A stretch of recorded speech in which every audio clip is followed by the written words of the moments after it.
Olá, meu querido amigo, que bom ter você nessa caminhada aqui em direção à transformação. Estamos concluindo o livro de Efésios nesta mensagem. O apóstolo Paulo, quando ele começa a carta de Efésios, ele começa relatando as bênçãos que nós temos em Jesus.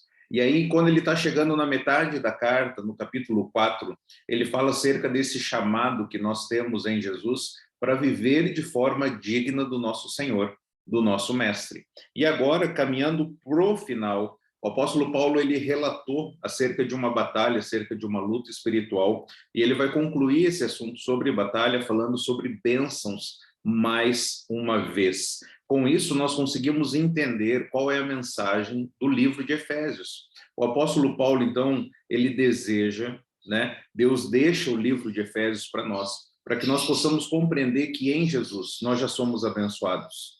E em Jesus nós devemos viver de uma maneira digna dessa vocação que nós recebemos. Então nós podemos resumir essa ideia que nós somos abençoados por Deus e vocacionados para viver de maneira digna de Cristo. Essa é a mensagem.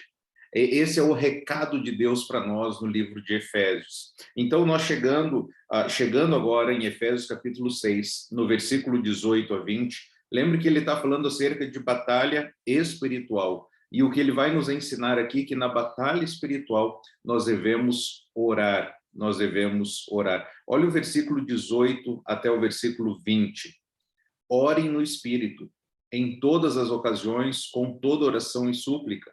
Tendo isso em mente, estejam atentos e perseverem na oração por todos os santos. Orem também por mim, para que quando eu falar seja-me dada a mensagem, a fim de que destemidamente torne conhecido o mistério do evangelho pelo qual sou embaixador, preso em correntes. Ore para que, permanecendo nele, eu fale com coragem como me cumpre fazê-lo. O apóstolo Paulo, então, ele começa falando acerca de orar no Espírito. Orar no Espírito porque nós não sabemos como orar. No livro de Romanos, capítulo 8, versículo 26, diz que o Espírito Santo, ele intercede por nós porque nós não sabemos como orar. O texto diz também, então, que nós devemos orar em todas as ocasiões. Então, orar no Espírito, orar em comunhão com Deus, orar com auxílio do Espírito, orar na dependência do Espírito, segundo a vontade de Deus, isso quando? Em todas as ocasiões. Orar sempre, porque a batalha não tem trégua. É em todo momento, ao deitar, ao levantar, conversar com Deus, ter a comunhão com Deus no nosso coração, estar conectado com o céu enquanto nós servimos aqui na terra. Então, é errado aquela forma de a gente pensar, e que a gente já ouviu isso, né? Senhor, entrando na sua presença, ou quando nós dizemos para alguém, né? Fique com Deus, né? Então, dando a ideia de que parece que em alguns momentos a gente perde essa conexão, porque Deus está acessível, Deus está disponível, Deus está presente. Nós devemos orar em todo o momento. O crente ele não pode sair da presença de Deus, ele deve viver em comunhão com Deus, na direção do Espírito Santo. Orar tanto em secreto, orar também com os nossos irmãos e pelos nossos irmãos. Jesus diz que sem ele nós não podemos fazer nada. Então, em todo momento, Senhor, o que eu tenho feito, que seja para a sua glória, que seja para o seu louvor. Orar em todo momento, orar com atenção.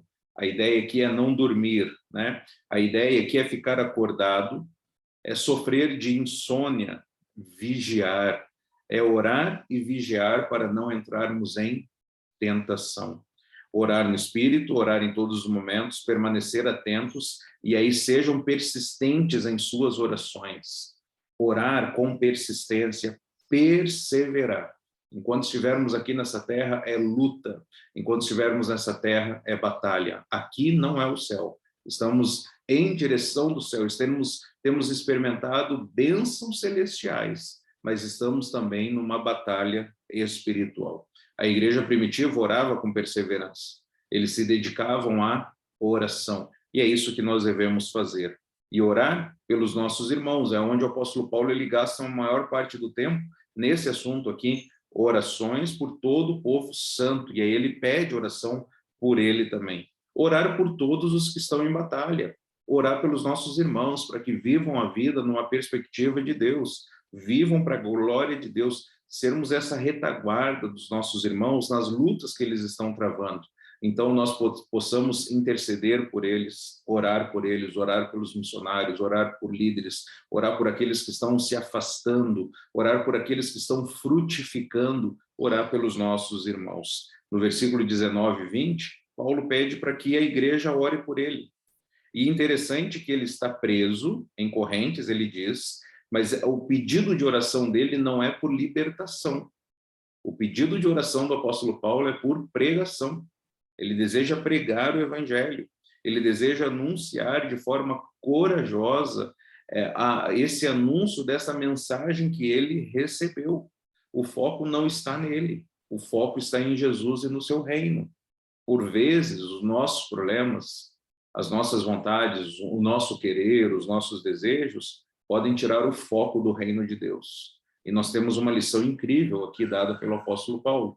O foco deve estar em Jesus, o foco deve estar no reino de Deus, independente da circunstância em que eu estou, independente dos problemas que eu estou passando, dos sofrimentos que eu estou passando, inclusive se eu estou preso por causa do evangelho, o foco deve estar em Jesus e no seu reino. Então nós devemos ser bênção, aonde nós estivermos, em casa, no trabalho, na igreja, na rua, conexão com Deus, e Deus me use onde eu estiver, me use com as ferramentas que eu tiver, né? Que eu faça a sua vontade, independente do local, que eu viva para a sua glória.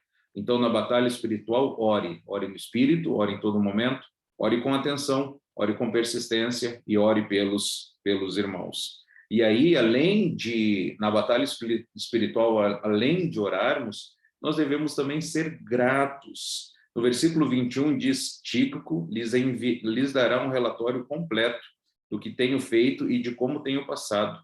Ele é um irmão amado e um colaborador fiel na obra de Deus. Eu enviei a vocês com esse propósito, para que saibam como estamos e para animá-los. Então, na batalha espiritual, na vida que nós estamos vivendo, para a glória de Deus, nós devemos ser grato pelos irmãos que são bênção na nossa vida. Tíquico é enviado por Paulo para encorajar os efésios. Ele também vai levar a carta dos Colossenses, como também a carta de Filemon. E aí o apóstolo Paulo fala três características aqui desse irmão. Ele é um irmão amado, né? É um irmão que ama a Deus, ama o próximo. E aí a gente lembra daquele texto de João 15:35, né? Amem uns aos outros. Nisso todos saberão que vocês são meus discípulos. Amem como eu vos amei. O padrão de Jesus agora não é mais um padrão pessoal e natural, né? Amar o próximo como eu me amo. Jesus estabelece um novo padrão aqui. Amar o meu irmão, amar o meu irmão como Jesus me amou. Jesus aqui, ele também está dando essa ênfase nessa família, nesse corpo de Cristo, né? Amem os irmãos. Se o mandamento era amem o próximo, agora Jesus está falando amem os seus irmãos. Amem aqueles irmãos que são difíceis de serem amados, inclusive. Amem essas pessoas, sirva elas, né? E aí Jesus dá um outro aspecto aqui para esse mandamento, o propósito de evangelismo. Nisso todos saberão que vocês são meus discípulos. Se tem uma comunidade que não daria certo, é a igreja, né? Porque é todo mundo diferente uns dos outros, valores diferentes, culturas diferentes, né? Ideais diferentes, mas nós estamos unidos na essência. Nós amamos a Jesus, queremos torná-lo conhecido. E aí nós vamos amar os nossos irmãos.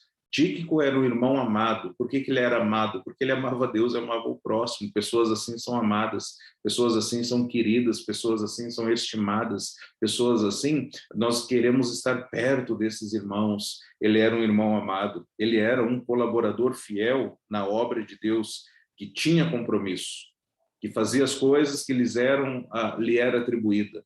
Tíquico, um colaborador fiel. E aí ele é enviado para animar, ele é enviado para encorajar.